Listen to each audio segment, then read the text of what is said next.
Welcome back from spring break, Bulldogs. It is Monday, April 20th, and today we are going to start a new chapter, Chapter 7. In this chapter, we are going to be learning about specific types of quadrilaterals and properties associated with them. We will be using congruent triangles to help us prove those specific properties of the quadrilaterals we are learning about. In today's lesson, we are going to cover 3 different topics. First topic we're going to talk about are isosceles triangles. We are going to discover some properties of isosceles triangles using properties of reflections and congruent figures. These ideas will then lead us into the next topic that we're going to talk about today, which is properties of parallelograms. We will be using congruent triangles to help us prove some of the properties we are going to learn about today. The third topic we will talk about today are midpoints. Understanding what a midpoint is and how to find the midpoint of a segment on a coordinate plane will also be helpful to us in discovering and understanding certain properties of these quadrilaterals we will be studying. So we'll talk a little bit more about what a midpoint is, how we can find the midpoint of a segment on a coordinate plane, and then we will apply that to parallelograms and specific types of parallelograms to help us discover some different properties of those figures. We will wrap up the lesson today with some guided practice. You will notice at the end there are some problems that I'm going to have you work through, and then we will check your work together. So let's get started. Once again, in this chapter, we will be using what we know about triangle congruency to prove various properties about polygons, specifically quadrilaterals. Let's just review what we learned about regular polygons in Chapter 8. A regular polygon is a closed figure, meaning it has no holes. All of the sides connect, and it's made up of segments, meaning no curves, in which all of the sides are congruent and all of the angles have equal measure.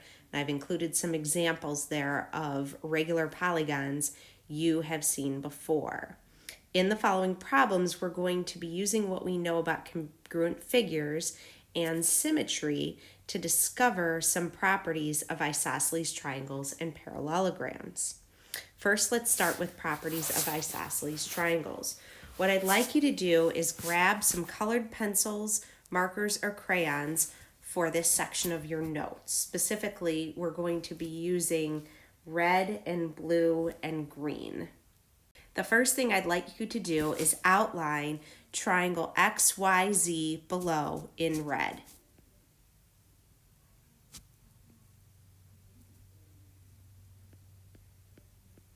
This triangle XYZ was reflected across side XZ to form triangle XY prime Z.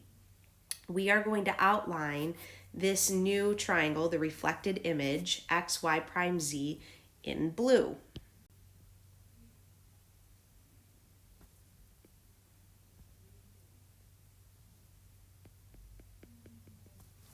So what happened is the red triangle reflected over the dashed line in the center, XZ, to form the blue triangle on the right. In Chapter 1, we learned that when a reflection occurs, the pre-image and the image are congruent to each other. So, if triangle XYZ is the pre-image and XY prime Z is the image, what can we conclude about them? Well, if pre-images and images are congruent, we know that triangle XYZ must be congruent to triangle XY prime Z. Once we know that two figures are congruent, we can conclude that all corresponding parts between the two figures are congruent. So what we're going to do is we're going to make a list right now of the parts of triangle XYZ and triangle XY prime Z that must be congruent. I'd like you to stop the video, make your list, and then we'll come back together and discuss.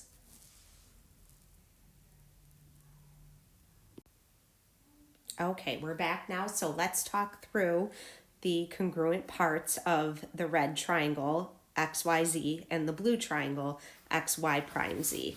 Let's start with the angles that would be congruent. We know that angle Y must be congruent to angle Y prime. We would also know that angle YXZ would have to be congruent to angle Y prime XZ. And we would know that our two right angles, angle YZX, would have to be congruent to angle Y prime ZX. And of course, these statements are all true because the red triangle and the blue triangle are congruent to each other. If we look at the side lengths, because the triangles are congruent, we would know that segment YX would have to be congruent to segment Y prime X. We would know that segment YZ would have to be congruent to segment Y prime Z. And we would know that segment XZ would be congruent to itself because it is shared in both triangles. In this chapter, the idea that corresponding parts of congruent figures are congruent will be used often in proofs. Now that we have our list of congruent parts between triangle XYZ and triangle XY prime Z, because of the idea that corresponding parts of congruent figures are congruent, let's take a look at the larger triangle XYY prime. We're going to outline that triangle in green.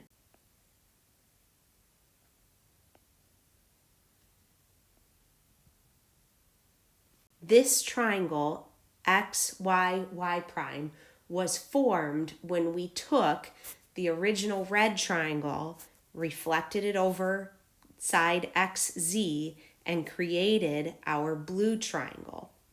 What type of triangle would triangle XYY prime be? Well, remember, we talked about different pairs of congruent corresponding parts. And one pair of congruent corresponding parts was segment XY and segment XY prime. Because those two sides are congruent, we can say that triangle XYY prime is isosceles. We know this because segment XY was congruent to segment XY prime by corresponding parts of congruent figures being congruent. What we're going to do now is we're going to use the properties of reflections and what we know about corresponding parts of congruent figures to list properties of isosceles triangles. Think back to the list we generated on the previous page of your notes. We said that angle XYZ would have to be congruent to angle XY prime Z because of corresponding parts of congruent figures being congruent. Because these two angles are congruent, we know the property of isosceles triangles that states the angles opposite the congruent sides in an isosceles triangle must be congruent.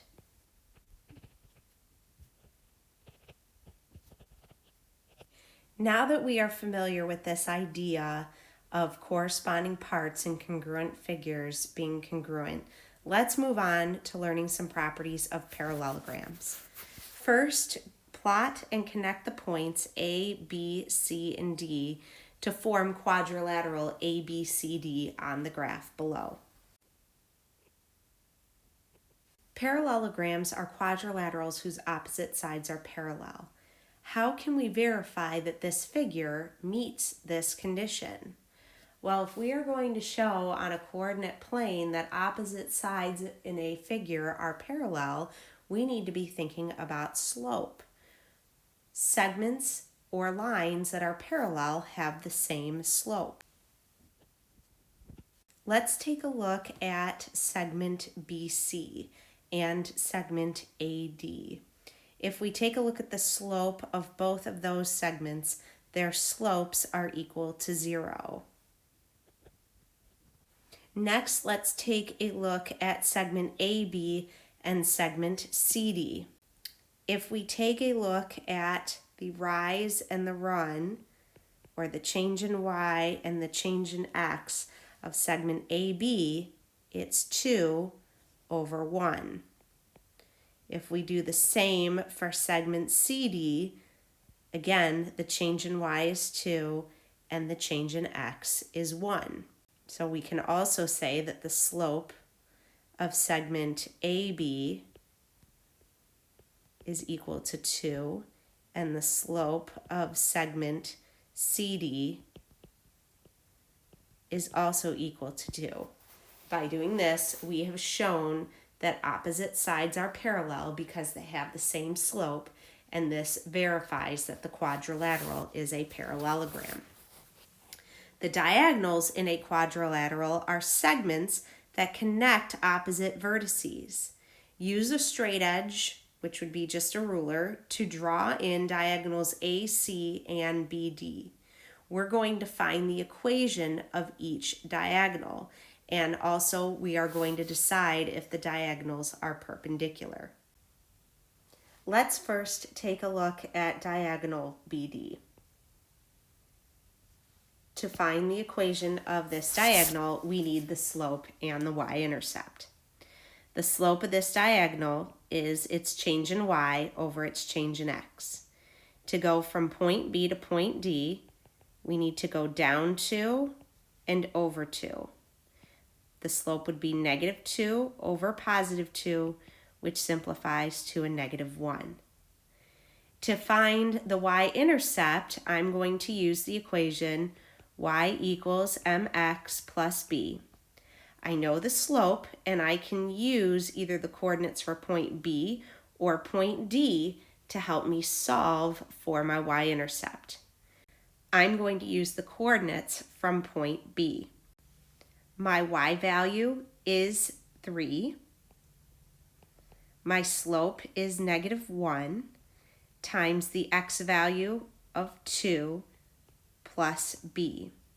When we solve this equation, we will find that the y-intercept is equal to 5. The equation then for diagonal BD is y equals a -x plus 5.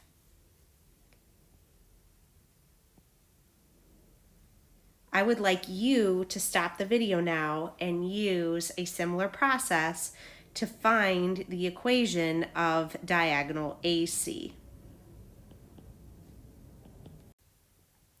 You should have found the equation of diagonal AC to be y equals 1/2 x plus 1/2. The question that was asked was, are the diagonals perpendicular? In order for segments or lines to be perpendicular, their slopes must be opposite reciprocals. Opposite meaning opposite signs, positive and negative. Reciprocals meaning the fractions are flipped. If we take a look at segments BD and AC, BD has a slope of -1. AC has a slope of positive 1/2. These slopes are opposite signs, but they are not reciprocals of each other. Therefore, the diagonals are not perpendicular. We're going to further investigate properties of parallelograms by using the same figure as in the last problem, along with its diagonal BD. Take a look at the two triangles, triangle ABD and triangle CBD, that are formed in this figure. Using only the definition of a parallelogram, meaning that opposite sides are parallel as you're given information, why must these triangles be congruent? We're going to construct a flowchart proof to prove that the triangles are congruent to each other. If our given information is that ABCD is a parallelogram, that means the only thing we can use in our given is the fact that opposite sides are parallel. So we know that segment BC would have to be parallel to segment AD. We would also know that segment AB is parallel to segment CD. That's the only information we know given that we have a parallelogram. What we want to do next is see how we can use that given information to help us conclude other things about the figure. Because we have parallel lines, the first thing we should be thinking about is alternate interior angles.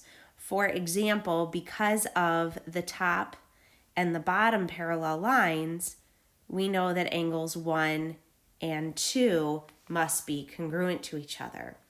Because of the parallel lines on the left and the right, we know that alternate interior angles 3 and 4 will be congruent to each other. And then, of course, we'll work in our shared side in the middle, and we're going to be able to say that these triangles are congruent to each other by angle, side, angle. Let's write up that proof.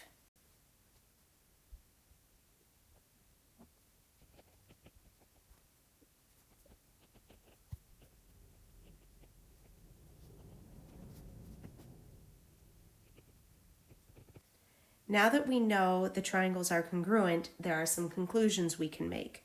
What can we conclude about the measure of angle A and the measure of angle C? Well, because they are corresponding parts of congruent figures, we can say they are congruent to each other. What can we conclude about the length of AB and the length of DC? Again, because they are corresponding parts of congruent figures, we know that their lengths must be equal. And finally, what can we conclude about opposite sides AD and BC? Again, we know they are equal in measure because corresponding parts of congruent figures are congruent.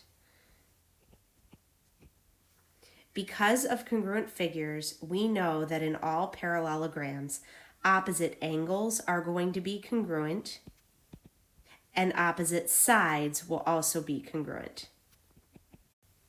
Our final topic for this lesson will be midpoints.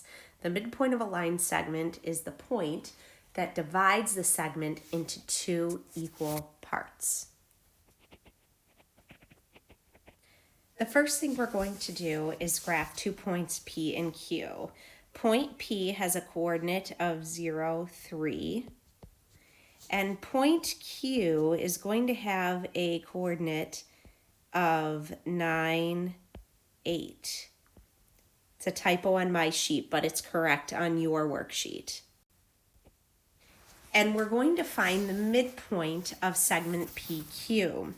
The way that we're going to do this is by using the slope of the segment. The slope of segment PQ has a change in y of 8 and a change in x of 6. If the slope is 8 over 6, this tells us to get from one point to the next, we need to go up 8 units and over 6 units. If we want to go to the midpoint, we need to go half of that distance. This means to find the midpoint of segment PQ, we can start at point P and go up 4 units and over 3 units.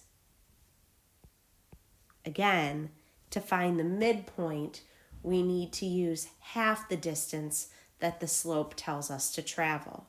So that means the midpoint of segment PQ is the coordinate 6, 4. To verify that segment PM is the same length as segment MQ, we're going to use Pythagorean theorem. Because we're using slope triangles, we just created right triangles. Each of those slope triangles has one leg that's length 4, another of length 3, and if we apply the Pythagorean theorem, we will find that the hypotenuse is equal to 5. Both of those mini slope triangles have the same dimensions, so they have the same hypotenuse length. What I'd like you to do now is work through the following practice problems. Our lesson on Wednesday will start with a discussion of these problems and their answers. All of the work that you did on this guided notes worksheet and all of the work you will do for these practice problems will be part of your class notes for the beginning of Chapter 7. You should put these notes in your math binder in your notes section. Remember that I have student support sessions scheduled on Tuesday, Wednesday, and Thursday this week, and the schedules for these are posted in Google Classroom. I am also able to meet with students individually by appointment on Friday this week. Please refer to my schedule for these support sessions and let me know if you have any questions.